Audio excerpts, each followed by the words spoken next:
Teman-teman, ini termasuk pencemaran tanah bukan?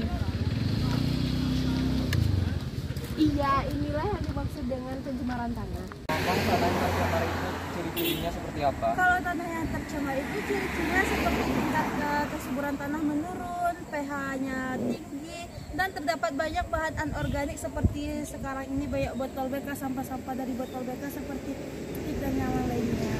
Jadi begitu ciri-ciri tanah yang telah tercemar sesuai dengan kami sampaikan. Iya, seperti itulah tanah yang telah rusak. Teman, pencemaran tanah itu adalah di mana keadaan bahan kimia buatan manusia yang masuk ke lingkungan dan yang dapat mengubah keadaan tanah. Gimana, apakah teman-teman sudah tahu gimana pencemaran tanah itu? Oh, jadi pencemaran tanah itu berbahaya bagi organisme yang ada di dalam tanah.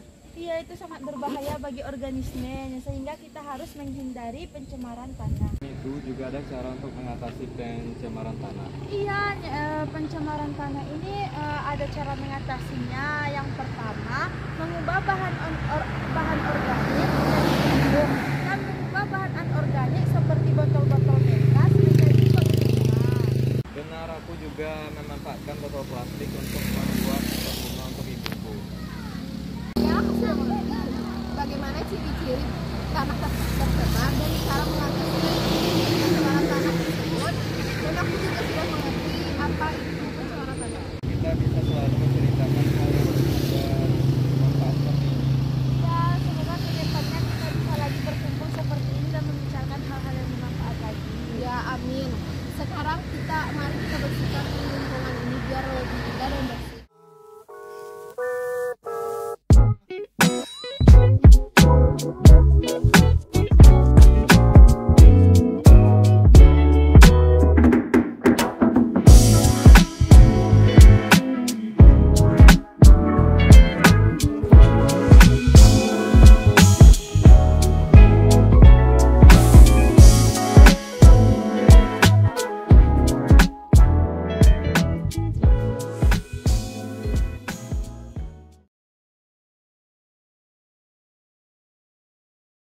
Suatu hari ada segerombolan anak yang membicarakan tentang kerusakan yang terjadi pada lingkungan. Ternyata suara yang tercium dari yang masih menggunakan banyak motor yang mengganggu ketenangan masyarakat. Apa yang terjadi di lingkungan kita saat ini? Apakah itu termasuk pencemaran? Iya, ini termasuk dengan pencemaran karena ini dapat merusak lingkungan kita. Pencemaran yang seperti ini disebut dengan pencemaran suara.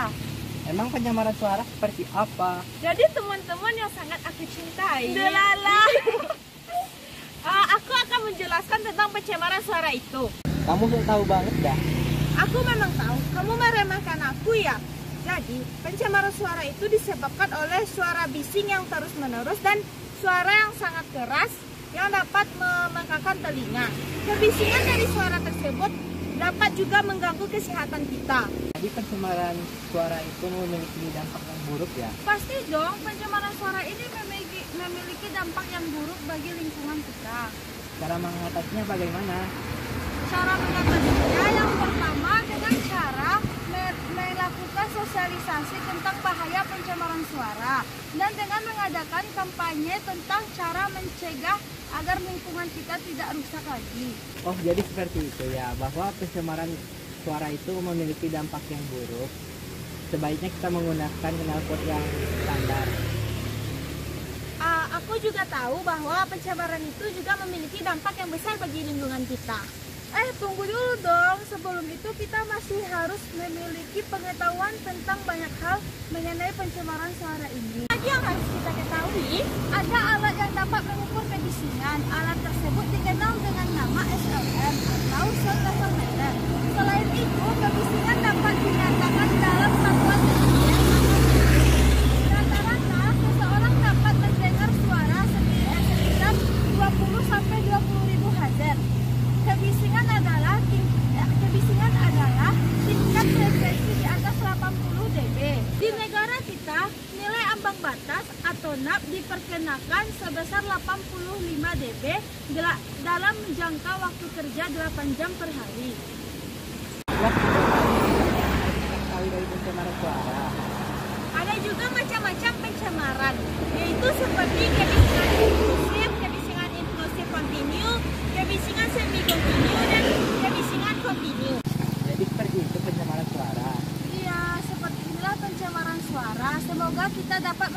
menciptakan hal-hal yang lebih bermanfaat lagi untuk kedepannya. Dan kita dapat lagi melihat pencemaran-pencemaran yang ada di lingkungan kita. Pasti dong, kalau seperti itu saya jadi lebih semangat lagi. Sekarang kita kembali lagi ke asal ya. Apa sih maksudmu? Maksudnya itu pulang ke rumah ya, nggak kalah kuburin dong.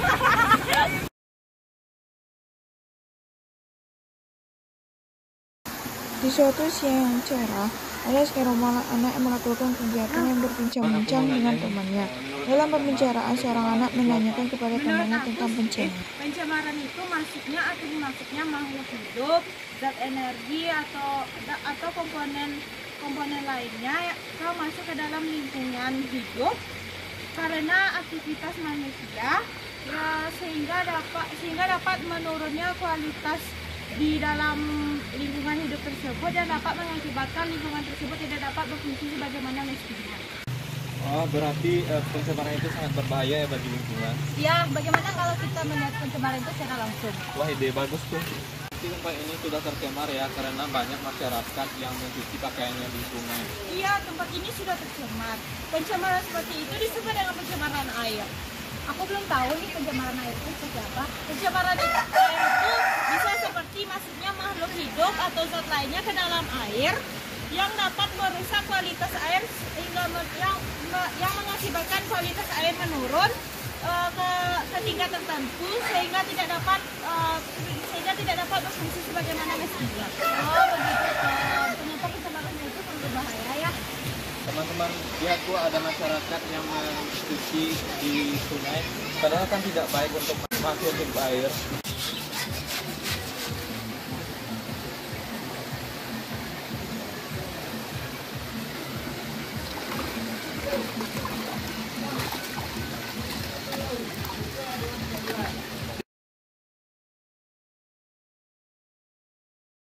Deterjen itu apa sih? Aku belum mengetahuinya. Di dalam deterjen tersebut terdapat zat senyawa kimia yang berbahaya bagi makhluk hidup seperti NPE, SLS, dan dioksamin serta fosfor. Senyawa tersebut 10% dapat membunuh makhluk hidup. Ada lagi loh macam-macam pencemaran lainnya, yaitu satu, limbah domestik. Limbah domestik adalah ketika kondisi suatu air menjadi tidak layak untuk dikonsumsi, seperti air deterjen yang tadi, karena bisa menyebabkan diare, cacingan, dan gatal pada kulit. Dua, limbah industri. Limbah industri terdapat di sekitar perindustrian yang mengandung zat yang berbahaya dan beracun seperti tembaga, nikel, dan lain-lainnya. Tiga, limbah pertambangan. Limbah pertambangan adalah terdapat contohnya pada limbah pertambangan emas yang menggunakan merkuri untuk memisahkan biji dan emas. Empat, limbah pertanian limbah pertanian bisa ditemukan di kegiatan sehari-hari seperti menggunakan pupuk dan pestisida. Oh, banyak juga ya macam-macam dari limbah itu. Dari situ kita tahu bahwa limbah itu dapat mengakibatkan pencemaran air dan merusak lingkungan. Ya, ada juga loh cara untuk mengetahui apakah air itu tercemar atau tidak dengan melakukan pengujian terhadap 3 parameter, yaitu parameter fisik, kimia, dan biologi. Oh, ternyata bisa diuji seperti itu juga ya. Adalah cara menanggulanginya Bagaimana tuh? dengan cara membuat saluran pembuangan sendiri untuk mencuci baju dan untuk industri terlebih dahulu untuk mengolahnya dan membuat saluran pembuangan. Jadi sekarang kita mengetahui pencemaran yang bisa merusak lingkungan dan juga cara mengatasinya.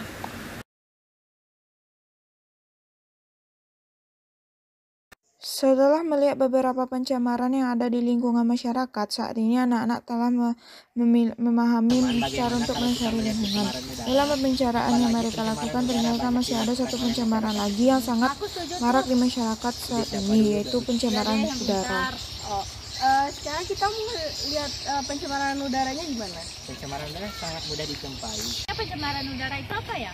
Pencemaran udara adalah kehadiran satu atau lebih senyawa fisika, kimia, biologi di atmosfer dalam jumlah yang banyak dapat mengakibatkan atau membahayakan manusia, hewan, dan tumbuhan. Udara itu ditimbulkan oleh sumber-sumber alami seperti kegiatan-kegiatan manusia. Masih dengan pencemaran udara ternyata banyak hal yang bisa mengakibatkan kerusakan pada lingkungan kita.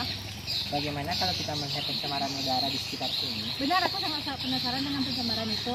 Wah teman-teman, itu adalah pencemaran udara.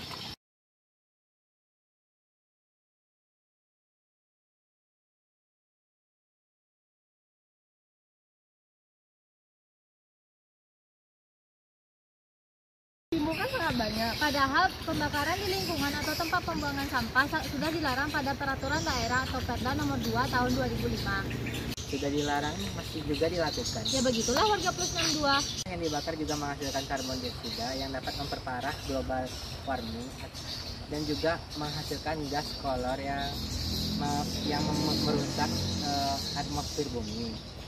Pengaruh yang ditimbulkan oleh pembakaran itu sangat berbahaya. Masih ada lagi loh. Apa tuh? Yang menghasilkan karbon dioksida berbahaya jika dihirup. Hemoglobin pada darah yang seharusnya mengedarkan oksigen akan terganggu, yang menyebabkan tubuh kita kekurangan oksigen yang bisa menyebabkan kematian. Astaga, pembakaran itu sangat berbahaya ya. Serius, aku takut banget deh. Selain itu, pembakaran sampah juga bisa menghasilkan gas-gas rumah kaca seperti CO2, N2O, NOx, NH3, dan karbon organik. CO2 merupakan gas utama dan juga gas yang terbanyak dihasilkan dibandingkan dengan emisi-emisi lainnya. Selain gas rumah kaca, ada juga zat-zat yang bisa menyebabkan pencemaran udara seperti karbon monoksida atau CO, nitrogen oksida atau NOx, CFC, dan juga ozon atau O3. Selain itu masih banyak beberapa hal yang mengakibatkan pencemaran udara seperti asap kendaraan, merokok, menggunakan parfum, dan menggunakan AC, dan banyak lagi lainnya. Apakah ada cara mengatasinya? Berjalan kaki atau menggunakan sepeda saat bepergian, mematikan lampu jika tidak diperlukan, reuse atau recycle, mengurangi pemakaian kantong plastik, mengurangi pembakaran, mengurangi merokok, menghindari pembakaran sampah, dan menanam pohon. Pencemaran yang kita lihat sangat berbahaya, jadi kita harus menghindari pencemaran dan melestarikan lingkungan.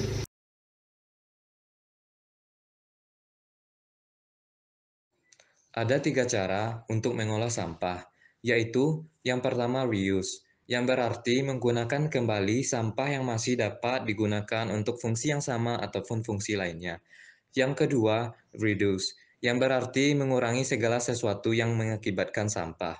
Yang ketiga, recycle, atau dapat juga disebut sebagai daur ulang, yang berarti mengolah kembali sampah menjadi barang atau produk baru yang bermanfaat. Nah, di video ini kami akan memberikan salah satu contoh pengolahan sampah dengan metode recycle. Kami mendaur ulang botol bekas menjadi vas bunga.